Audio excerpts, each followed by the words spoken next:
কাকলি, এটা তুমি কি বলছো? উষসী মিথ্যে বলছে? না না, তুমি কিন্তু ঠিক বলছো না। আর তুমি ভালো মতন জানো তোমার বড়দি কখনো মিথ্যে কথা বলে না। তাহলে এইসব কেন বলছো? সবার সামনে সত্যিটা বলো।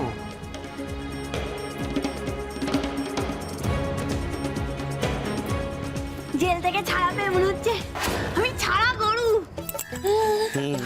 গরুই বটে। না, গরু না, গরু না, পাখি। মনে হচ্ছে ডানা মেলে উড়ে বেড়াই।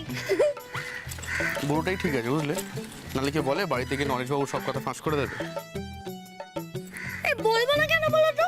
হ্যাঁ, একটা বাজে পাজি লোক আমার বাড়িতে বসে যা ইচ্ছে তাই করে যাবে, আর আমি জেনেও কিছু বলবো না। আগে না, কিচ্ছু বলবে না, তাহলে বিপদটা আরো বাড়বে। ওর বাইরেও যেরকম ক্ষমতা, বাড়িতেও সেরকম ক্ষমতা। বড় বৌদিকে বাদ দিয়ে সবাইকে পকেটে পুরে ফেলেছে। পকেটে কি করে পুরলো? লুঙ্গি পরে তো। তুমি না সত্যি ঘবে বুঝেছো, কোনো কথাও শুনবে না তুমি। যদি ভালো চাও তো আমি যা যা বলছি তাই তাই করবে, মুখে একদম কুলু পেটে রাখবে। আর তুমি যে টাকাটা সোমার সিন্ধুক থেকে চুরি করছো কাউকে বলতে হবে না, তাহলে দুদিক থেকে বিপদ। ওদিক থেকে নরেশ দা বাঁকিকে ছাড়ি তোমার জেলে ঢুকিয়ে দেবে, আর নয়তো মা চুরি করা অপরাধে তোমাকে ঘাট ধাক্কা দিয়ে বাড়ি থেকে বার করে দেবে। না না, আমি জেলে যেতে চাই না। সত্যি কথা বলো মেজ বৌমা। দেখো, তুমি যদি সত্যি কথা বলো তোমাকে কেউ কিছু বলবে না।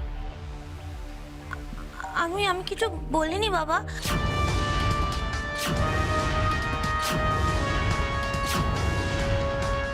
তুমি মিথ্যে কথা বলছো কেন? তুমি তো আমাকে সেদিনকে বললে টাকাটা তুমি সোমার সিন্ধুক থেকে নিয়েছো। মেজবৌমা, মা, আমি সত্যি বলছি। আমি কেন বানিয়ে বানিয়ে বলতে যাবো বলুন? আমি সত্যি এরকম কোনো কথা বলিনি। বদ্দি আমাকে বলেছিল যে নরেশদা এরকম কিছু একটা করতে পারে। তখন আমি বলেছি যে আমি কি করে জানবো বলো বদ্দি? তারপরে বদ্দি নিজেই বানিয়ে বানিয়ে গল্প বলছে।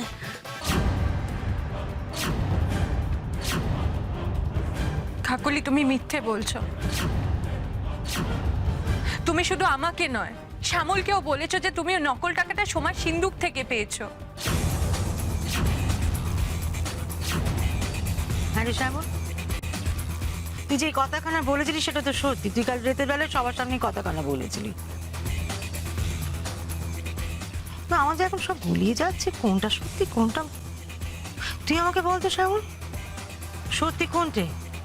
দেখো, বড় বৌদি কাকুলির কানে এইসব কথা ঢুকিয়েছিল।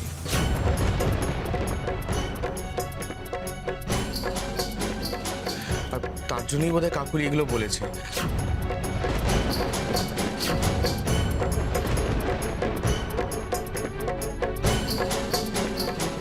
অসাধারণ মেজদার মেজে বৌদি, তোমরা যেই বুঝেছো আমরা এখন দলে ভারী।